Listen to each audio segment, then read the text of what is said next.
کیوں زندگی کی مشکلات پر غم کرتے ہو؟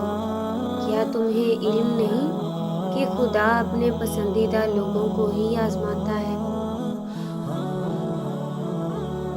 اللہ کے سامنے کبھی کبھی یوں ہی بیٹھ کے رو لیا کریں، چاہے کچھ بھی نہ بولیں، وہ سب جانتا ہے۔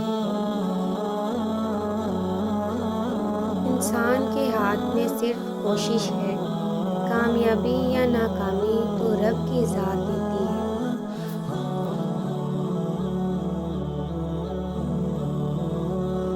میری امی جان کہتی ہیں، جو اپنی ماں کی خدمت کر کے رب کو راضی کر لیتے ہیں، وہ سجدے میں گر جائیں تو آدھی امت بخشوا لیتے ہیں۔ اللہ تعالیٰ قرآن مجید میں فرماتے ہیں، میں تمہارے اندر ہوں، تم کیوں نہیں دیکھتے؟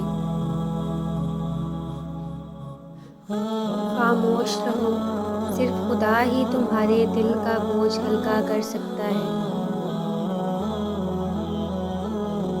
وہ تمہارے لیے آسانیاں کر دے گا۔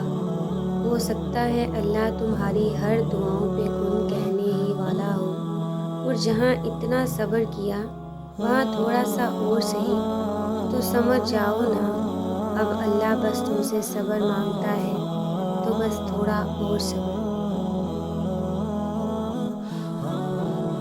بہت عظیم ہیں وہ میاں بیوی جو ایک دوسرے کے عیب چھپاتے ہیں اور کسی کے سامنے اپنے شریک سفر کی برائی نہیں کرتے۔